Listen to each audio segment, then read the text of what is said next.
एक बहुत ही बड़ा जंगल था। उसमें एक साधु रहता था और जंगल के बीच एक नदी थी और नदी के दोनों किनारों पर दो राजा रहते थे और दोनों राजा एक दूसरे के दुश्मन थे और एक दूसरे को देखना भी पसंद नहीं करते थे। लेकिन एक बात दोनों राजा में कॉमन थी कि कोई भी काम करने के लिए वो एक बार साधु के पास जाते थे और दोनों राजाओं का गुस्सा बढ़ गया और दोनों राजाओं ने सोच लिया अब युद्ध से ही निपटारा होगा।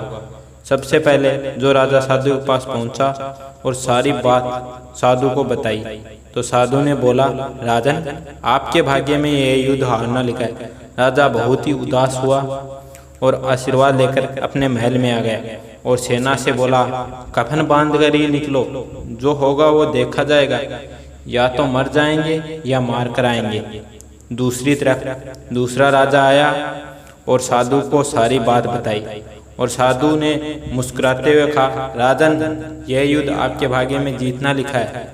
राजा खुश हो गया और अपने राज्य में साधु वाली बात सबको बता दी। फिर क्या था, अगले दिन दूसरा राजा युद्ध के लिए जो जा रहा था तभी उसके घोड़े की एक नाल टूट गई। तो मंत्री ने बोला, राजन, घोड़े की नाल बदल लो।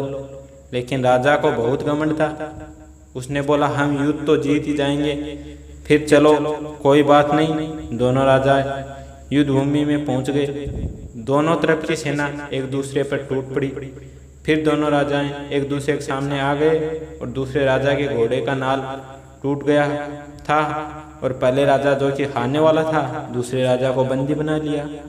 और जीतने के बाद राजा साधु के पास गया और बोला, आपने तो कहा था मैं हार जाऊंगा, लेकिन मैं तो जीत गया।